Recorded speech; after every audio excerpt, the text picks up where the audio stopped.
નમસ્કાર મિત્રો, ગ્રેટ ભાવનગર ચેનલમાં આપનું સ્વાગત છે। 26 ફેબ્રુઆરીથી ધોરણ 10 અને ધોરણ 12ની બોર્ડની પરીક્ષા શરૂ થઈ રહી છે। પરીક્ષાના નામે ઘણા વિદ્યાર્થીઓ મૂંઝાઈ રહ્યા છે। તો આ પરીક્ષા દરમિયાન શું ધ્યાન રાખવું જોઈએ, શું સાવચેતી રાખવી જોઈએ અને કઈ રીતે પરીક્ષા આપવી જોઈએ એ માટે થોડું માર્ગદર્શન આપીએ છીએ।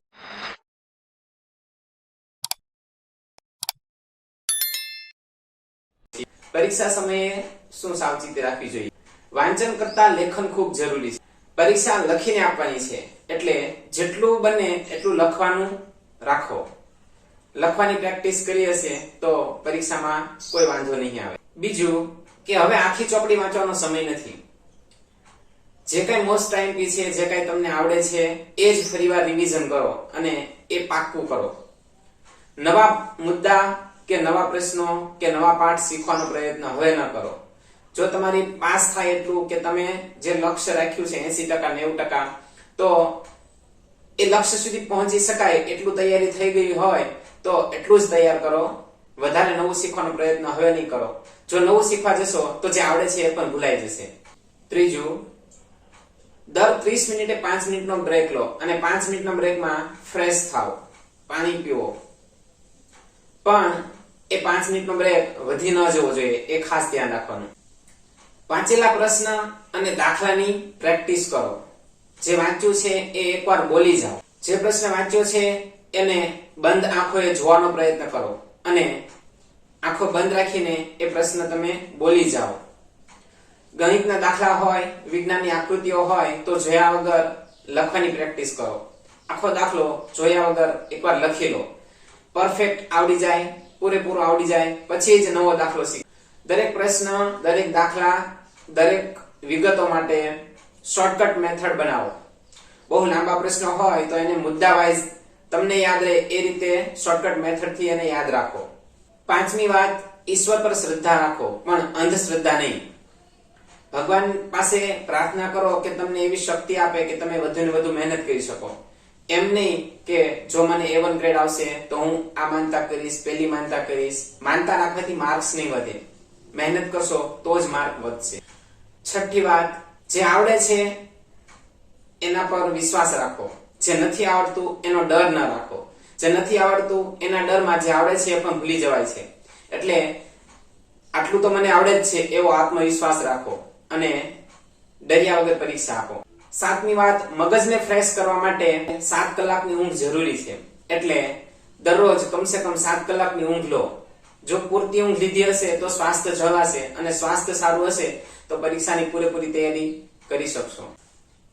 પરીક્ષા આપતા પહેલા દરરોજ એક પેપર લખવાની પ્રેક્ટિસ કરો। ઘરે 3 કલાક બેસીને એક પેપર જો તમે પૂરું કરી શકશો તો પરીક્ષા હોલમાં તમારો સમય નહીં ઘટે અને પરીક્ષાનો ડર દૂર થશે। 3 કલાક બેસવાની પ્રેક્ટિસ થશે, પેપર લખવાનો મહાવરો થશે। એટલે આજથી દરેક દિવસે રોજ એક પેપર તો લખવું જ અને 3 કલાકના સમયમાં પૂરું થાય છે કે કેમ એ ખાસ જોવું। 3 કલાક દરમિયાન ઊભા પણ ન થવું, ફ્રેશ થવાના બહાને પણ નહીં, સતત 3 કલાક બેસીને લખવાનો મહાવરો કરો। નવમી વાત, જો કોઈ પ્રશ્ન લખતી વખતે ભૂલાઈ જાય તો એને છોડી દો અને જે આવડે છે એ પ્રશ્ન લખવાની શરૂઆત કરો। કારણ કે જે નથી આવડતું એની ચિંતામાં તમને જે આવડે છે એ પણ ભૂલી જશો। એટલે ત્યાં અટકવાનું નહીં, જે આવડે છે એના પર ધ્યાન કેન્દ્રિત કરો। 10મી વાત, પરીક્ષા સ્થળ બાબતે ડર ન રાખો। પરીક્ષા કોઈ પણ સ્થળે હોય, કોઈ પણ સ્કૂલમાં હોય, કોઈ પણ પ્રકારના રૂમમાં હોય, પેપર તો દરેકને સરખું જ આવવાનું છે અને તમને જે આવડે છે તમારે પેપરમાં લખવાનું જ છે। એટલે પરીક્ષા સ્થળનો કોઈ પણ પ્રકારનો ડર ન રાખો। 11મી વાત, સાદો અને હળવો ખોરાક લો। હવે પરીક્ષા નજીક છે ત્યારે બહારનું ખાવાનું ટાળો, જેથી કરીને ખોરાકના કારણે તમારું સ્વાસ્થ્ય બગડે નહીં। 12મી વાત, દરરોજ સાંજે 30 મિનિટ ચાલવાનું કે હળવી કસરત કરવાનું રાખો। જો અનુકૂળતા હોય તો સવારે પણ કસરત કરી શકાય, પણ દરરોજ 30 મિનિટ હળવી કસરત કરશો, ચાલવા જશો કે સાયકલિંગ કરશો તો તમારું સ્વાસ્થ્ય જળવાશે, શરીર તણાવ મુક્ત થશે। 13મી વાત, પેપર વિભાગવાર લખવાનું છે એટલે તમારી તૈયારી પણ વિભાગ પ્રમાણે હોવી જોઈએ। જે પણ વિભાગ તમે તૈયાર કરો છો એ વિભાગ પૂરેપૂરો આવડી જાય પછી જ આગળના વિભાગની તૈયારી કરો, જેથી કરીને કોઈ વિભાગ અડધો આવડે, બીજો અડધો આવડે એમ ન થાય। અને એક વિભાગ પરફેક્ટ લખશો, એમાં પૂરા માર્ક મળશે તો પરીક્ષકને એમ થશે કે તમને સાચું બધું આવડે જ છે, એટલે તમારી એક ઇમેજ બંધાઈ જશે. એટલે first impression is last impression.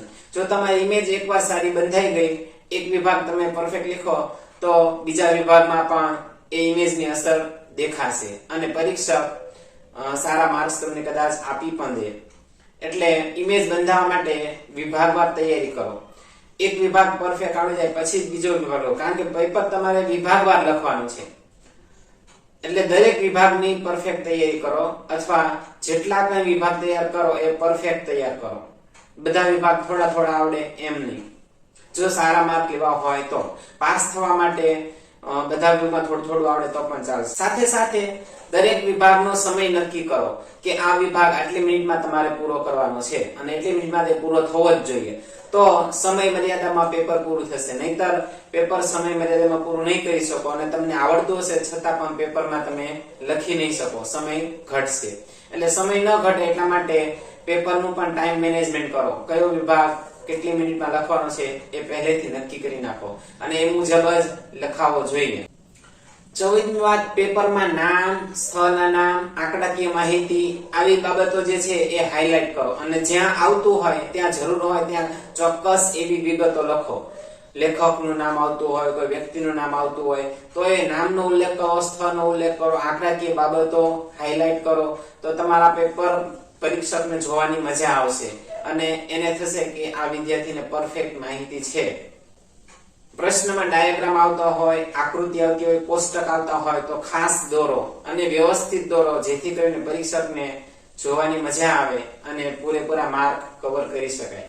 અને છેલ્લી વાત, માગ્યા મુજબ લખાણ લખો. જેટલું માગ્યું છે એટલું જ, જે માગ્યું છે એ જ લખાણ લખો. જે વિગત માગી જ નથી એ વિગત ખોટી દર્શાવવાનું બંધ કરો. સચોટ, સ્પષ્ટ અને માગ્યા મુજબની માહિતી લખી હશે તો પૂરેપૂરા માર્ક મળતા કોઈ રોકી નહીં શકે. લાંબા પ્રશ્નો હોય તો મુદ્દાસર લખો, પોઈન્ટ પાડીને લખો અને શોર્ટકટ મેથડ થી તમને જે રીતે યાદ રહેશે એ રીતે મુદ્દા યાદ રાખો. જો આટલું કરશો તો પરીક્ષામાં પૂરેપૂરા માર્ક અવશ્ય મળશે. Best of luck.